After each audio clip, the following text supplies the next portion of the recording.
اللہ میرے ساتھ ہے۔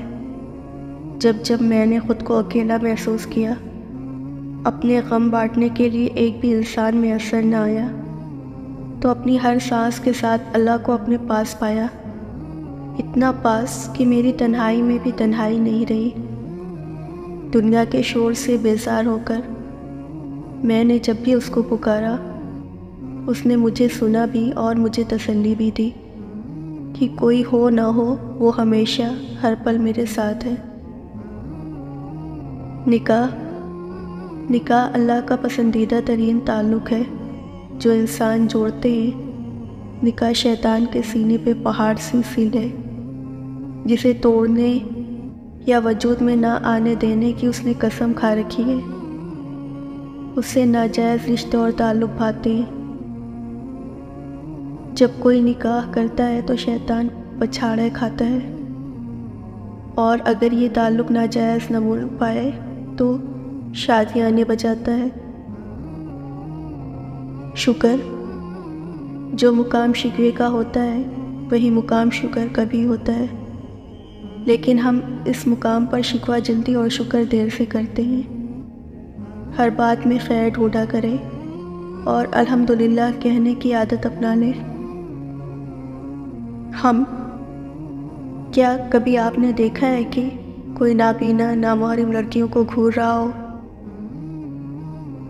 یا کسی واہیات گانے پر بیہودہ ڈانس دیکھ رہا ہو؟ کوئی گونگا جھوٹ بولنے یا غیبت کرے یا گالیاں بک کر کسی کو ذلیل کر رہا ہو؟ کوئی بہرا گانے سننے میں مصروف ہو؟ کوئی جس کے ہاتھ نہیں وہ دن رات نامحرموں کے ساتھ ٹیکس میں مصروف ہو؟ نہیں، یہ ہم ہی ہیں جو اللہ کی دی ہوئی تمام نعمتوں کا استعمال اس کی نافرمانی کے کاموں میں کرتے ہیں۔ وہ جانتا ہے، اور وہ تمہارے دل میں نہا خانوں میں چھپی وہ سرگوشیاں بھی جانتا ہے، وہ انکہے راز، وہ بن مانگی خواہشیں، وہ بے نوا آرزویں، اور وہ سب کچھ جو کہیں دور اندر تمنا کرتے ہو مگر کہتے نہیں، مانتے نہیں۔ وہ تو سب جانتا ہے نا، تم کچھ نہ بھی کہو، بس اس کے سامنے ہاتھ پھیلا دو یا اظہار بے بسی کر دو، بس۔ ذکر اللہ کا ذکر روح تک میں سکون بھر دیتا ہے۔ غم کوئی بھی ہو، فکر کتنی ہی ہو، پریشانی جتنی بھی بڑی ہو، دل پر لگنے والی چوٹ کتنی گہری ہو، کتنی ہی گہری ہو، دل کو ایک بار راضی کر لے، منوا لے۔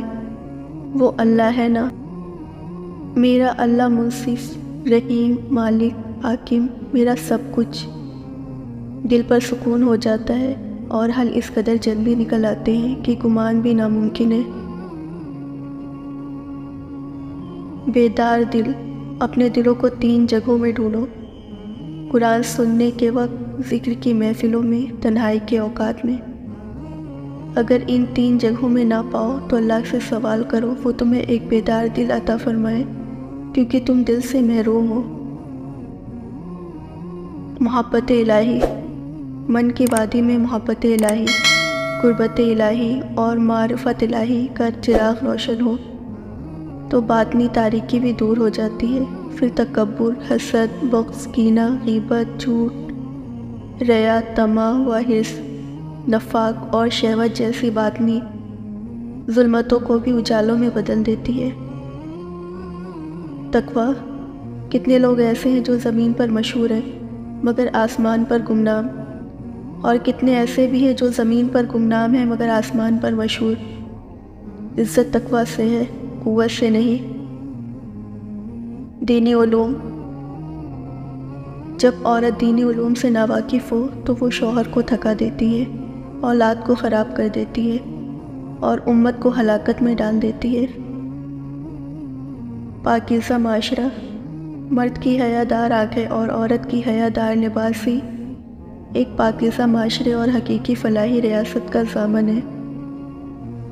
زنا، خبردار، زنا کے قریب بھی نہ بھٹکنا، کیونکہ وہ بڑی بے حیائی ہے اور بہت ہی بری راہ ہے۔ محرم، نامحرم کی محبت آپ کے ایمان کی تجارت کا نام ہے۔ جس میں آپ تھوڑا ایمان بیچ کر بدلے میں وہ محبت خریدتے ہیں جس میں نہ عزت ہے اور نہ سکون، کیونکہ سکون صرف محرم کی محبت میں ہے اور اللہ سے بڑھ کر محرم کوئی بھی نہیں۔ محبت، ہم نے محبت کے معنی کو نامحرم کے ساتھ منسوب کر کے لفظ محبت کو آلودہ کر دیا ہے۔ اللہ سے محبت، رسول صلی اللہ علیہ وسلم سے محبت اور محرم رشتوں سے محبت تو شدید پاکیزہ جذبہ ہے۔ سنو لڑکی، تمہیں اس دور میں بہت احتیاط سے رہنا ہے، نہ باتوں میں آنا ہے نہ جذبات میں بہنا ہے۔ حضور صلی اللہ علیہ وسلم نے فرمایا، ایسا اشارہ بھی حرام ہے جس سے کسی کو رنج ہو۔ نامحرم سے پردہ، عورت کے جنازے میں گھر کے افراد کہتے ہیں کہ میت کا منہ ڈھانک دے، غیر محرم نہ دیکھے۔ اللہ کی قسم زندہ کے لیے بھی یہی حکم ہے۔ ملکہ، حجابی لڑکی تو ملکہ ہوتی ہے جو اپنے رب کے حکم کو تاج کی طرح اپنے سر پر سجاتی ہے۔ بھلا کوئی ملکہ بھی اپنا تاج اتارتی ہے؟ حجاب 3 طرح کی عورتوں پر فرض ہے، نبی کی بیویوں پر، نبی کی بیٹیوں پر، مومنہ عورتوں پر۔ اب فیصلہ آپ کو کرنا ہے کہ آپ کن عورتوں میں شامل ہیں۔ سنو بنت ہوا، تمہارے حجاب ایسا پروکار ہونا چاہیے کہ لوگ خود بخود تمہارا احترام کرنے پر مجبور ہو جائیں، نہ کہ دیدار کرنے پر۔ باب پردہ، کچھ لڑکیوں کا کہنا ہے کہ پردہ کر بھی لے تو مردوں کی نظریں پھر بھی پیچھا نہیں چھوڑتی، لیکن کیا ایک با پردہ لڑکی کو دیکھ کر آنے والا خیال اور ایک بے پردہ لڑکی کو دیکھ کر آنے والا خیال ایک جیسے ہو سکتے ہیں؟